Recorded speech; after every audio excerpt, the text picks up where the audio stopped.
Hello, everyone. A very warm welcome to this live virtual session. I'm Asmani from People Matters, and I will be your host for today. Data continues to be one of the greatest and prominent storytellers when it comes to your workplace becoming future ready. And while there is active agreement on the value of people analytics for your organization's continued growth in the face of the unprecedented, HR leaders must proceed with caution. Data driven insights will state the fundamentally raw truths, but the heart of every organization is its people. Even in the face of hard data, decision makers have to recognize how the human element might get eclipsed in the process of blind reliance on people analytics. Continuing with our endeavor to provide actionable thoughts to our community, People Matters, in partnership with Akrivia HCM, presents this exclusive session which will delve into length at how to leverage people analytics with greater foresight. I'm very excited to welcome our experts here today. We first have with us Nishikant Tayade, General Manager, Human Resources, Banswara Syntex. Nishikant has over 15 years of experience in HR and a passion for leveraging talent, technology, and trends in transforming culture with a win win outcome for both individuals and companies. He's not only a reliable and forward thinking HR professional, but also an inspiring team player. Thank you so much for giving us your time today, Nishikant. Welcome to our session. Thank We you. also Thank you. We also have with us Arnav K. Ganguly, who is the Director of Business Transformation at Adecco India. Arnav is a professional with around 27 years of diverse experience spanning business transformation, consulting, and predictive analytics. He currently leads the business transformation function for Adecco India, with responsibilities spanning digitalization, process simplification, automation, and program management. Thank you so much for giving us your time today. Welcome to the session, Arnav. Thank you.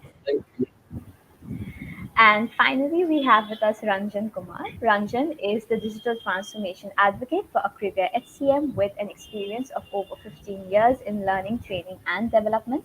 Ranjan has successfully touched over 50,000 lives through his talks, workshops, and one on one coaching sessions and has helped people find their real voice and connect with their authentic selves. His life revolves around authenticity, self, and leadership. Welcome, Ranjan. It's a pleasure to have you here with us today. Thank you so much, Osmani, and hello, Arnab and Nishikant. Hello, Ranjan. Hello, Nishikant. And before we start, a very quick note to our attendees for today. If you have any questions during the session, please feel free to use the chat window and we will bring it up towards the end of the session. And so we'll start with the session right away. So, my first question is an opening question to all our speakers. Since we're going to be talking a lot about people analytics today, like in one line, I would request all of you to maybe share your thoughts on how people analytics impacts HR and the future of people and work. So Anishikant, can we start with you?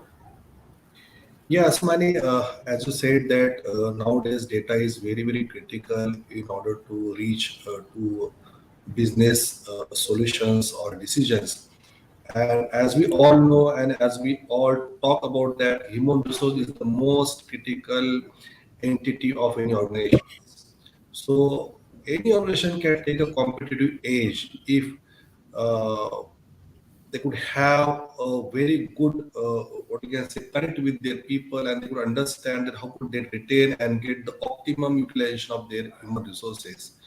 So now I see this HR analytics as a process where we could take effective business solutions with regard to our manpower or with regard to our human resources, so that it can be a win-win situation for them as well, and at the same time for the business as well.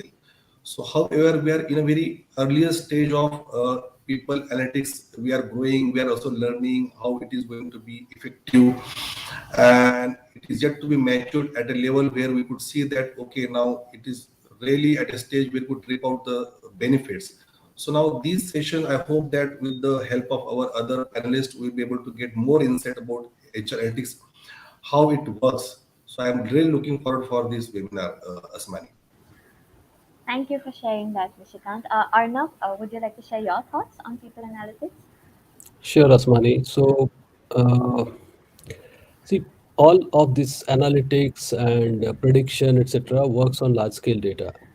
So if you look at people analytics, especially the people side of it, we are using data to make decisions about people and to understand about people to make predictions and so on and so forth.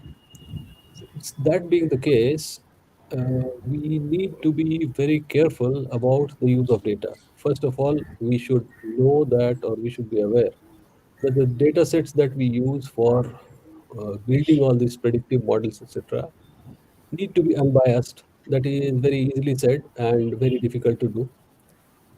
That being so, and the fact that we are going to take, let's say, a hiring decision based on data, or we are going to think that, okay, this person is going to attract based on the parameters that are attached to that person, we need to use some common sense too. We just cannot be totally blind to what the data is saying. So therefore, I would, your seminar topic also, very strongly suggest that the use of human brain common sense needs to be done along with analytics in order to come to conclusions. And that's going to be my position, and that is born out of practical experience that I'll share during the course of this presentation. Thank you. Thank you, Arnab. Ranjan, your thoughts on this? Yeah, Usmani, thank you for the question. The difficult part is that we can't answer this in one sentence because this sets the entire context. And as Arnav rightly said, you have two sides of the question. One is the people side, the other is the analytics side. And unless we put this in the entire context, probably we wouldn't be able to understand, comprehend the bigger, larger picture or larger solution that we are looking at.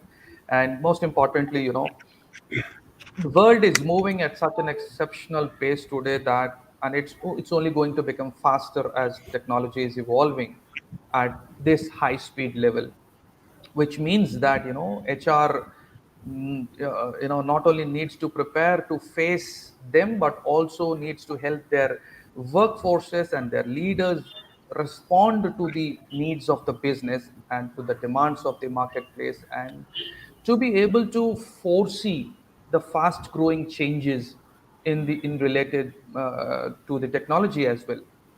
And the other side is like what it helps us do. Most importantly, what I see it helping the HR leaders do is in making informed decisions. When you have the data, when you have a data culture, when you have people analytics informing your decisions and your strategies, it's very simple. You get to understand why individuals are leaving or why they are with you, or where are they leaving for. Are they joining your competitors? Are they switching careers? Or what exactly do you foresee happening as a result of the ongoing changes? And human intuition requires at this moment the help of technology for the HR to make these decisions based on the data, and people analytics is going to help the HR leaders do this. Thank you for sharing those insights, Ranjan. Thank you to all our speakers, for setting the context of this session. So now I'll come back to you, Nishikant, and I just wanted to know, Banswara Syntax's, journey with people analytics, and what was the motive behind leveraging people analytics, and what were some of the challenges, addressed at your company. Sure, Asmani. Actually, what is happening right now is that we are connected. The whole world has been connected. Now, the things which were in the past like luxuries, now they have become the common factor for all. So what we could deliver to our consumers really matters. So what is the different that we could give to them in terms of quality, better service, better consumer experiences? So these things really matters a lot. So now if you have to incorporate those things into our business, then what sort of a experience that we are going to give our employees, that same experience will deliver to our customers. So while deriving a lot of informations through a lot of channels, nowadays, so a lot of information is being available for an HR person to work on it. So being in this Banswara, we tried a lot of things. We tried to understand a lot of business problems as to why there are certain bottlenecks being occurring again and again, and those are becoming some challenges for our business growth as well. So as you could see that the sustenance is very important as the topic of today's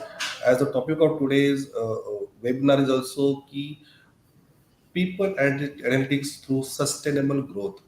So for any organizations, if we are having a consistent manpower and a sustainable manpower, then we could definitely have an edge over the competitions. So we uses or whatever the data we have with us and try to identify who are the highly potential people who are at a critical role and how they could be critical for our business results as well. We work upon that thing.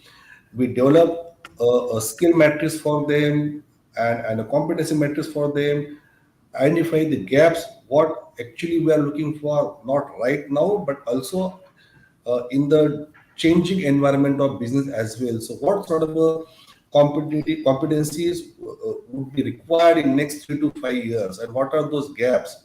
And we work with those people. We develop those talent pipeline, growth plan with them, discuss with them, and make them feel you are key to business. Work with them, retain them, and we are finding right now that those people are engaged with us and putting a lot of efforts to take our business to the next levels.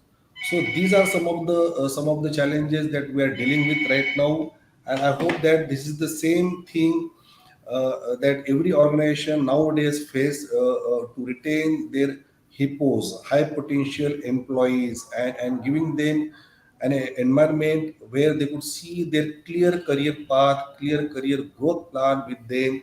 So that is also a challenge that one could tackle very effectively with the use of these people analytics tools. The next thing is like that, if you are having the succession plans in your place, then there is a continuity of talent being provided to the organizations, because continuity of the business is very important. Chain of business is very important. Therefore, the availability of the talent at right time is very important. That's why we could have these people and this tool being used while recruiting the manpower also. So we analysis a lot of things in order to put right person at the right time in the organization. So who would be the right person to scrutinize lot many profiles, because nowadays we are having a lot many database available online. There are a lot many portals are available online through which we could get lot many candidates. But to filter those candidates and to see that the candidate is exactly fitting to the job description or the job requirement that we are looking for is very critical nowadays. It is not that it is just dumping the manpower on the floor, but it is the right person on the right time on the floor. That is very important. So the people analytics have really helped us to get right person on the floor at the right time as well. Apart from that, there are certain things which I would like to elaborate in the latter part of my webinar as well. How to attract this attrition as well. Attrition is really challenging because market is really demanding. The competition between the companies are really tough. So manpower mobilization is really fast nowadays. The opportunities are really vast with the organization. So what are the trigger points for the skilled manpower and why they are moving and who should be moving? What is the trend? And what sort of preparedness that we should have in place to attract this attrition is really critical, which really work very effectively in our organization right now, and we are reaping good benefits through these our action plans. Apart from that, the basic hygienes like your absenteeism, you could track your absenteeism very effectively through using these people and these tools. Who are those absentees? Who are habitual absentees? Who are chronic absentees? What are their traits? What are their behavioral patterns? Through counseling, how we could improve these behavioral patterns and make them available on the floor to have our continued output that we are looking forward. So in a way, nowadays the basic hygiene part of HR is over. to prepare the timesheets, to prepare the payroll calendars, having the compliance on place. These are all basic hygiene right now. What an effective HR today is like that, how they could use these people analytics and put them before the management to have an edge over the other competitory organizations. So, but however, these tools are being developing and maturing, and people like Mr. Ranjan and Arnab are continuously working upon it. Artificial intelligence is continuously, machine learning is also continuously improving upon it. We have a lot of chatbot sort of a things where the experience of employee can be input upon. They could have a chat with that chatbot and they could resolve their grievances. They don't have to turn to the HR people to sort out their issues or grievances. The chatbots are really effective to give real-time information to the employees, whatever they're looking for, and resolve the things at first instance only. So the benefit ratio is really good because nowadays these technological advancements are so fast. Work from home, remote working, traveling are a lot. So the nature of work is vastly changing. The traditional workplaces are now turning into mobilizing workplaces. So in such sort of a scenario, the people analytics is really a good tool to augment the HR competencies to deliver for the business as well. The traditional approaches are no longer being effective to deliver the best for the employees and in terms of the business as well. So, in my view and in my experience, what I would like to say here is like that the data capturing is very, very important. Once you data capture, please sort out that data, please validate that data, because data can only give you output the kind of a input that that you are giving into it. So the garbage in garbage out approach should be minimized, and one should not ignore that uh, whatsoever data we are capturing, we should understand that we are capturing, but we should not ignore it that there are certain sentiments which are attached with the people as well. So 100% data cannot be captured, but data can complement you to arrive at a decision. Being an HR person, you can complement with your experiences that the feelings, figures, and facts. These three things should be collated with each other to arrive at a business solution in terms of HR. We cannot rely only on the data, but at the same time, the feelings of the people pulses also has to be put into the account while arriving at a decision. So, Asmani, these sort of things that we are putting into our practices and investing a lot into technological interventions in our organizations, and we are reaping a lot of good benefits out of those. We are having a consistent, what you can say, the utilization of manpower, human resources right now. 4 years ago, we were having almost around 15 to 18 years of 18% of absenteeism, which we have been able to reduce to 7%. Earlier, we were having 12 to 13% of attrition, now which is at around 3%. So a lot of data we have to capture: genders data, demographic data, their educational, socio-economic background, the salary competitiveness with other people or with the other organizations. We have to collect that data and then correlate that data with our problems and see that what are the trigger points that resulting into that problems, and that root cause analysis will have to result into certain corrective measures. So it is a continuous process. It is a continuous. We cannot stop at one point and say now this bottleneck has been cleared out. The moment you try to tackle one bottleneck, the second bottleneck will arrive at certain different point. So it's a continuous process. You need to monitor it, supervise it, and you need to check that the data coming through certain filters is a qualitative data, so that your result can be validated very well, and you could pe- you could put those results before the management so that they could be convinced with whatever you are putting before them, because it has been a known factor that the HR people are very weak in the data, in the numbers, in the figures, and they could not correlate the data with the business output or with the cost. We are here in the business to optimize our cost and deliver the benefits or profits to the organization. So now, with the use of this people analytics, we could very well and easily connect the correlative data of the HR with directly to the cost of the organizations, to the revenue of the organization as well. So, Asmani, that is what we are trying to put in our business right now.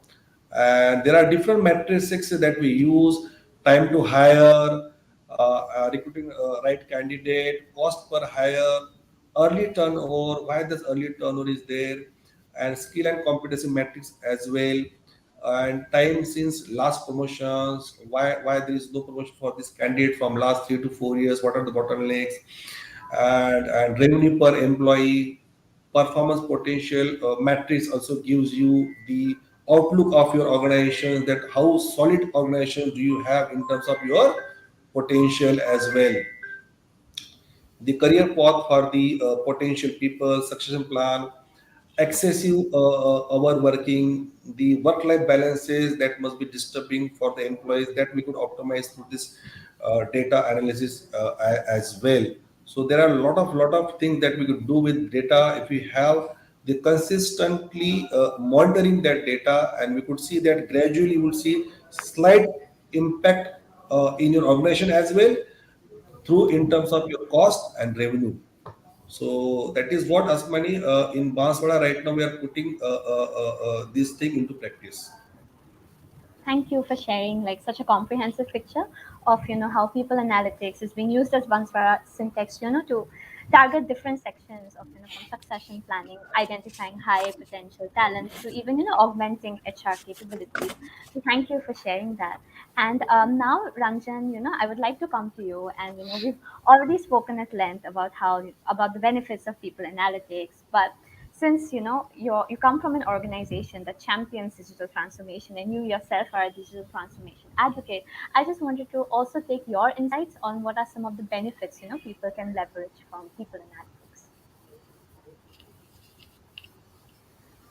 Thank you, Asmani. And firstly, expanding on what Nishikant said, that the right balance that is required between the feelings and figures and facts. So I would like to say that the first fact that we have to come to terms with is that, as he rightly said, HR functions, such as administration and recruiting, are the functions which are going to be, which are being most affected by the intelligent technologies today compared to others. But overall, it's going to impact every single area with the ongoing automation, augmentation, and amplification. And the high impact can already be seen in the processes, as he said, like such as screening, profile matching, talent pipelining, and learning recommendations, and flight risks, and skill management, and many other functions. So what makes people analytics or these tools or platforms indispensable is the fact that the new tools are equipped with machine learning and AI technologies with them. And and one of the biggest areas where we see the impact of this is in recruitment, and also along with employee engagement and talent management, and finally aligning the workforce strategy with the business goals. And people analytics I see as the connecting bridge between machine and human today. What's key to remember here, Asmani, is that for any HR leader, or for any leader for that matter, is to remember that people are the most valuable asset, and it's critical that we use data about their performance management, about for the financial data and demographics and employee movement and training histories, because this is what is going to help inform their planning models. And people insights can actually help the leaders make that informed decision, which is going to make that significant impact on the overall business. And it can help the entire HR teams to transition from that annual strategic workforce planning model to the ongoing agile workforce planning methods, and enabling to continually regulate the health of the company's talent pool, so they can always be on the top of any changes and before they even happen. So on the reality that most of the organizations are juggling with is that, yes, the true fact is that they're juggling with the strategic workforce planning, which never be a kind of a one and done event. It needs to be constantly iterated upon. And when you use a solution that puts all your sources of data at one place, it becomes possible to work with it more frequently, instead of spending time wrestling with data extraction from various different transactional systems. And it enables us, most importantly, to create a proactive strategic approach than a reactive approach from the HR's point of view. Definitely. Like I think that proactive element is like very critical. And I really like this entire idea about how people analytics, is the bridge between machine and the human, because that's so critical at the workplace. So I'll address Arnab, and then I'll again come back to you, Ranjan, because we have an audience question specifically for you. So Arnab, what I wish to understand is what are some of the success stories that are being played out in Adecco India by leveraging people analytics, and I would also like to include just an audience question here as well. And what, according to you, are those 3 to 4 big tickets that organization need to overhaul when they are undergoing transformation, especially in this rapidly accelerated world of people and work. So, your insight. Okay. So I would like to answer it in three parts. The third part being the audience question, and the first two parts what we have already witnessed, and the second one is what we could do. Now the point is that Adeco India has the advantage of large scale data. So we hire thousands and thousands of people every month, right?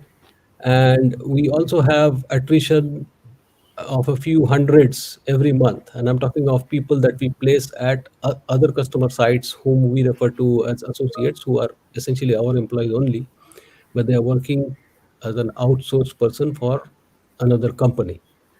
Now, since we have large scale data, we have the advantage of building models, etc., based on that data. Other companies, many other companies, especially the smaller ones, will not have the scale of operations to really do machine learning models, etc. So what they would do is they would have to rely on some third party to do it for them.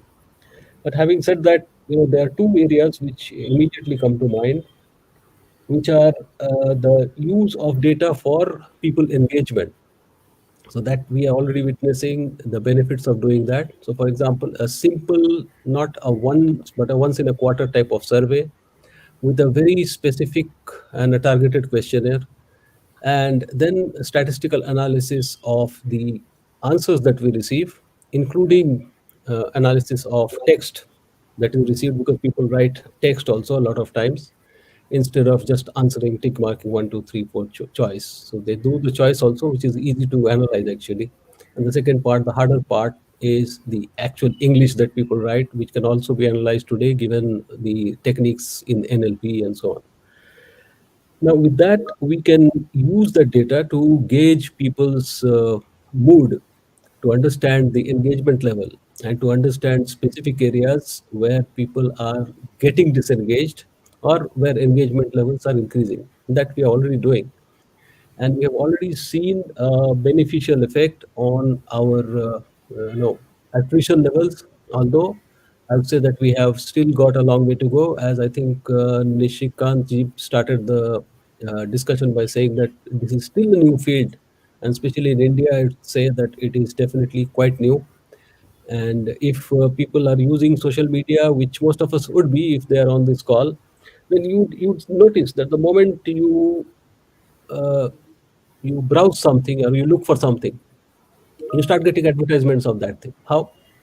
Because Google is tracking you. There are trackers of different sites which track you. So there is a recommender service, which is a machine learning type of service, which is running with Amazon and all the others, Flipkarts and lots of others, which can actually recommend based on your browsing history that okay, this is the item to buy.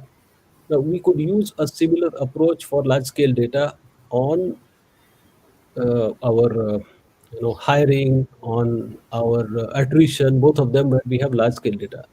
We can also use it for gauging engagement levels, which we are already doing, and we are seeing the benefits. Now, the second part of my approach to this is we can optimize the effort that we spend in hiring large scale. So, if there's a company which is hiring thousands of people, just imagine how many thousands of hours is going in hiring those people. So many recruiters calling, following up, interview one, interview two, interview three, whatever the process. There are very clear-cut signs which you can actually get by analyzing the data of whether a person is going to join or not.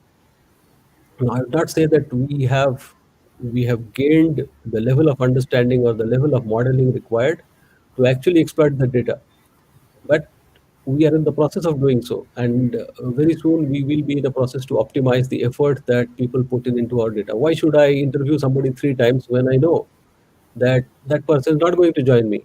I have myself had the experience of being interviewed for a position in Bhubaneswar after staying 15 years in Bangalore, where they are offering me very good hike and all that. That's all fine. But then I know that Bhubaneswar is a different kind of city. If I want to change my job in Bhubaneswar, it would be very difficult. But in Bangalore, it would be relatively much easier to do that, and so on. So the recruiter should also know that. And if the recruiter does not know, then there should be a model or could be a model which can be run behind that recruiter to understand that, okay, these are the demographic parameters. And so this person, the probability of him joining in Bhubaneswar is very low. So better not follow up with him. Better not waste our recruiters' time and others' reviewers' time in interviewing him once, twice, thrice, four times, whatever. Another very obvious area, which is like not even, I would not even say machine learning, etc. Common sense again, but with some data backing your common sense. You should look up that candidate's LinkedIn profile, if that candidate has one. And most of them have, especially technical positions. Whenever one goes into an interview, they would have, because they would be aware of LinkedIn position. So I get a call from a recruiter saying that, would you be interested in a hiring position? If you go and look at my LinkedIn profile once, you would know I'm not from hiring background. I will probably not never be interested in hiring, leading a hiring team or leading a department which is hiring lots of people. So why do you call me? So you are not only wasting my time, you are wasting your time, and you could probably have spoken to somebody else as a recruiter and hired that person who would be, a good contributor to your situation or to your company. So simple common sense again, backed with some data analytics. And we are not even talking of very, high-end modeling, although I would personally prefer to do high-end modeling, and I have done also. uh, High-end modeling is not always required, especially in a scenario where you don't always have data in one single sort of source. You have data in multiple places. You also have data in mm, spreadsheets like Excel, which is definitely not reliable. You have to spend lots of time cleaning the data and then collating it and then doing your stuff, right? So use your common sense and use at least some basic data which is available actually for free on the net. You just have to go to linkedin.com and look up somebody's profile, which you don't do most of the time before you start talking to that person, unfortunately. But that's it. And then there are some futuristic uses which we are going to build because we have the benefit or the advantage of large scale data being available to us. Simple thing. Let's say you are interviewing a person. Nowadays, what I see is there's a very growing tendency to interview people on a video call, probably because of working from home, probably because many positions are like working from home type positions, or at least they have a large component of working from home, and also COVID, which has sort of scared people from meeting others face to face in an office and so on. So, given that kind of setting, you are interviewing somebody on a video call. Now, people generally think it's a disadvantage to interview somebody on a video call, because that person can fake things, that person can look up things while answering an interview question and so on. Yeah, maybe, but you have a huge benefit of being able to record the call. And when you record the call, you have the person's video. And when you have the video, you can do an analysis on the person's facial gestures. And by doing that analysis automatically using a model, you can make, or you can make out whether the person is really keen on something, whether the person is not really keen on something. Of course, that is advanced analytics. It is available in other fields, but as far as I know, not available in the field of hiring.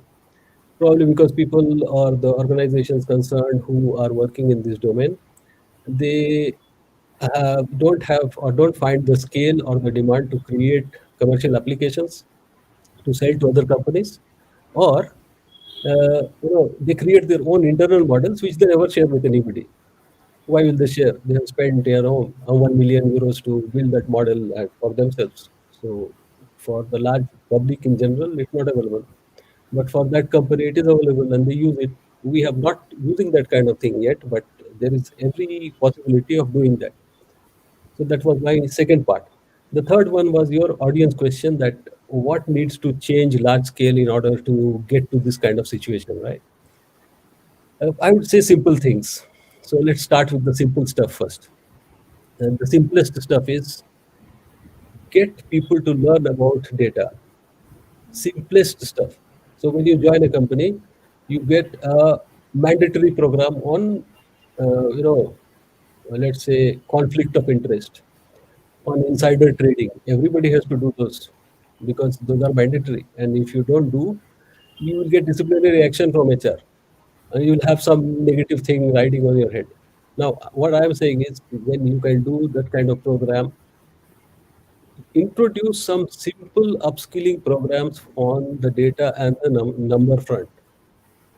Actually, very easy to do, can be done in a very sort of interesting way, interactive way, given today's learning management systems and so on. Use that and make the managers of those people responsible for their team members to complete those trainings. So if you do that, you will have a base. I think Nichikant mentioned that people in HR are weak on data and so on and so forth. I did not say that, but somebody from a large, very experienced HR background, and saying that. Now, why should people be weak on this kind of basic analysis and basic things? Most of the time, you need only basics. You don't need machine learning model to be built on a day-to-day basis. No, for that, you can come to somebody like me. We can do it for you. But if you are doing simple things like trying to understand a graph, trying to understand a histogram, trying to understand a bar graph, why do you need me? I don't want to look at your bar graph, your histogram. You understand it yourself. And for being able to do that, you upskill on a large scale basis. That's one. And the second one, which I think in the interest of time, I will cut it short, is the availability of data in a single place. Most large companies don't have it. Whatever they say today, most large companies don't have a single source of truth. Now, this is one area where large companies can definitely change the scenario. Many companies have, but most don't have. Now, when they don't have, they could change the scenario over a 3-year period to make the movement towards that single source of truth.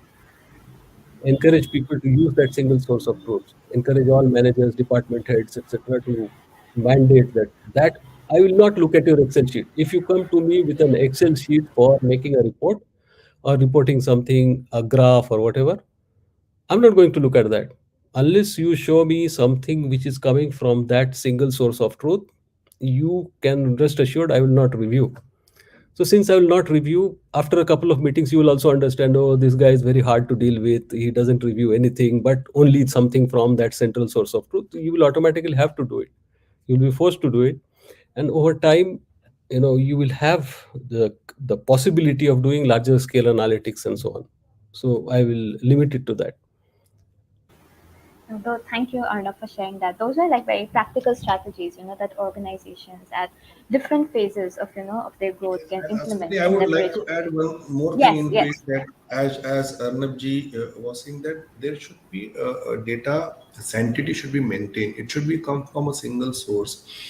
Because if data is not coming from a very authenticated way, then we could not come to the conclusions, because we should understand here we are dealing with the people. Our all decisions are related with the peoples and their careers, right? So it should be very taken into very sensitive way. So it is not just Excel sheet parody that we are playing with it, isn't it? As Arnab rightly said, that the authenticity of Excel sheet is very very low, and there are certain tools which are quite available freely on the web also that we could use it. And that is what I'm again and again saying, that this is such a very new topic for all of us, and most of us in HR domain, and such awareness webinars may initiate a certain interest point into the HR people as well, or the people like Ranjans who is working on such domain, may help to develop a brighter perspective towards this area. Because as some of one is asking that how to leverage data analytics, how are you measuring its impact on the workplace? So we can measure, that is very very important question. If we cannot measure, then that doesn't matter. So measuring the impact and then deciding, okay, I am on the right track or I have to correct my track, is very very important. So one could start with certain small matrices. Don't need to go into very large driven data. As Arnabji is saying that he is having large pool of data, so he could develop modules as well. He could develop certain models as well, and could say that these are the trends. If you follow certain things, these are the trends and these are going to have a definite impact. But where the data is very small, so one could start with certain small matrices, right? If you're losing your man hours through late coming, then just start focusing on it, that how many hours or how many minutes you are daily losing into it.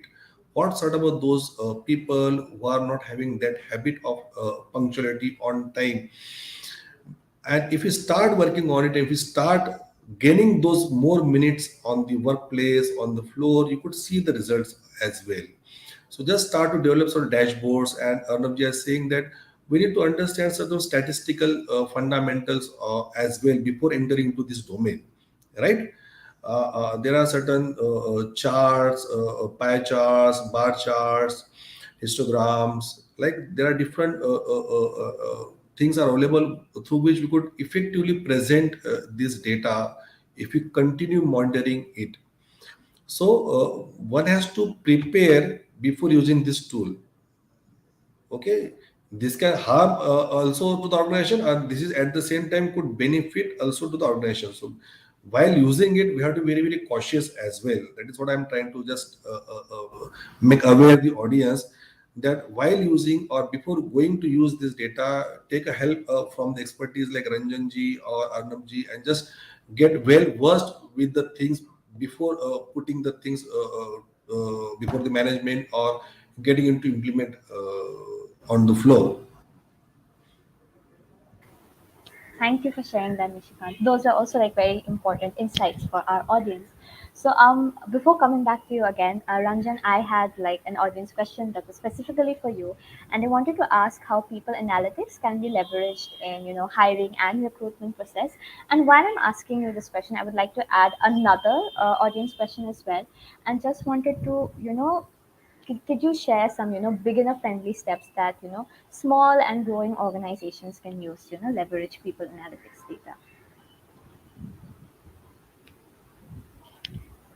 Ranjan, you're on mute. Yeah, I'm sorry. I think I'm audible now. Yeah. So Asmani, yes, to answer the question in brief, we need to remember the key benefits that people analytics gives us. It's not just about skills gap that we are talking about today. It's also about the skills uncertainty. And when you have a tool, when you have people analytics informing you uh, about the information that you get based on the skills and competency mapping. You have the data of the existing talent pool in the organization, and you get an objective visibility and which into the effectiveness and the value of the recruitment activities that are happening. And it helps you track your hype, as Nishikant earlier said, it helps you track your the high potential candidates, and allowing you to actively nurture your possible future hires. And then, it helps you create that robust talent pool based on the existing skills and competencies, and creates, it helps you create a permanent track record of all the candidates or hires that are and you can consistently come back to them. And most importantly, it also unlocks the potential to learn and improve your processes. And on a larger perspective, it actually helps you take your proactive recruitment measures and strategies than being reactive in your strategies. So as I earlier said, when you have the data of, of people and their feelings and emotions and sentiment, based on the sentimental analysis, you have everything right in front of you, in a form that can be visualized, and you have the system that informs you about the ongoing changes with the workforce and their status as of now. And you can probably even use the predictive analytics to see what changes are going to happen in the next 6 months, and can be proactive in deploying your strategies. For a small organization to start with, I would like to say that uh, uh, yes, most importantly, tools are required, but more importantly, I would say it's the leadership that has to you know decide on analyzing the existing platforms and tools which are existing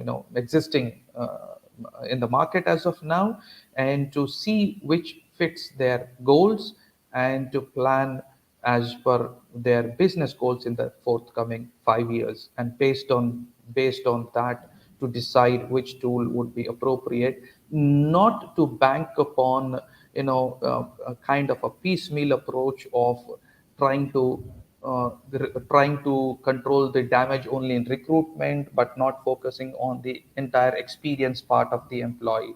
So you need a comprehensive tool, you need an exhaustive treatment to this.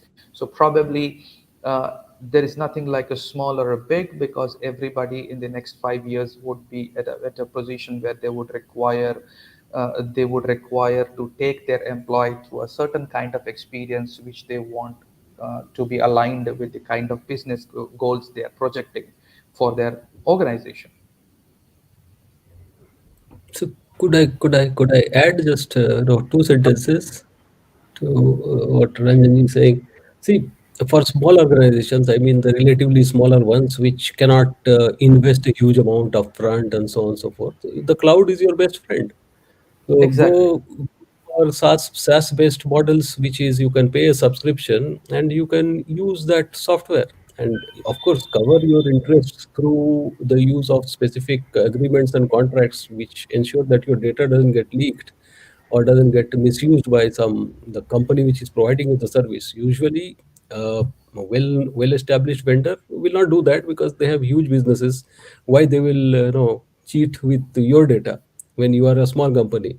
If you are big, you can create your own infrastructure, etc. But if you are small, you can do that. Nobody stop that. Exactly. Yeah, thank you for sharing that, Ranjan and Arnab. Nishikant, I'll come to you. If you have any, beginner-friendly steps that you would like to recommend, please feel free. And also, I just wanted to, hear, at the same time, I also wanted to hear your insights on how, Banswara Syntax is leveraging people analytics to, reduce attrition at the workplace. Likewise, I have earlier said, and Ranjanji has already said, that this data analytics really helpful in terms of uh, matricing your people skills, competencies, and to gauge that who are your key performers and who are your critical role players who are going to contribute to your business. And if you lose them, then you cannot afford, because nowadays, as already I have told you, that the business are really competitive. The cost are really matters across, because we are not have competition domestically, but we are also having competition internationally as well in the market. So a buyer who is going to give us an order, he can really definitely put that order to somewhere in, let's say, Bangladesh, Vietnam, or some other country as well, if he gets a good quote over there also. So what we could deliver to our buyer, so that really matters. And who are going to deliver it? Your key persons, your manpower, your resource. If you keep working on them, so within that available manpower, if you continuously improve your performance, your cost ratio also validate. It also differs with the same. So revenue per person, how much revenue you are generating per person. If you are keep increasing your people, keep burdening with the cost, and you're not being able to put up the targeted outputs, then it is just a burden that you are carrying on. So you just need to see that how we could leverage or connect this particular business output with the people analytics.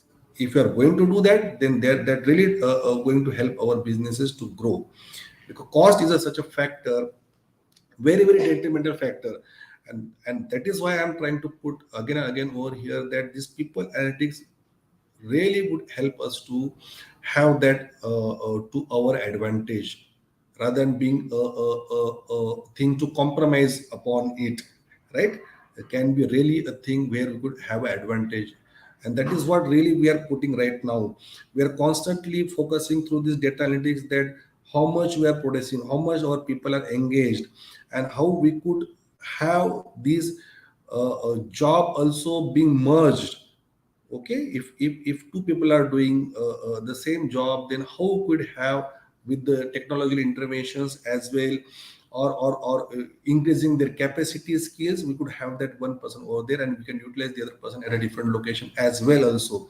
The utilization of right people at the right time, and also giving them a scope and also giving them a sense of recognition through these particular techniques also helps them to have a more engaged people in the organization as well. So so this is going to help us a lot in coming years, because this is at a very initial stage, and as the people would start learning it, many big organizations are already in, they're putting a lot of infrastructure, they're putting a lot of investment into it, because people are such a things where if you can't focus, somebody will focus, and they will have the benefit of what you have invested a lot into your people. So you have to keep focus on your people. You have to see what exactly what sort of experience they want, what are the factors they would able to help them to engage with your organizations. Organizations are different, their values are different, their experiences are different, their working environments are different. So the job skill requires a lot of variation from organization to organization. So one need to understand one skill, one set of skill cannot be applicable to the different organizations, or organization working to a different domain. So these skill matrices are very very useful if you could merge them into a data analytics process, and then validate or map with our current organization, and we see if we are having the right people on board or not, or what sort of help do we need to provide them in terms of upskilling, training, or giving them better exposure to some through other areas, and make them more capable, capacity building. So this sort of initiative would really help us to have better advantage with our own people, having better retention as well, better satisfaction, motivation, motivated people at on the workplace. Because nowadays these pay perks and the infrastructures are only hygiene things. Those are not a motivated things.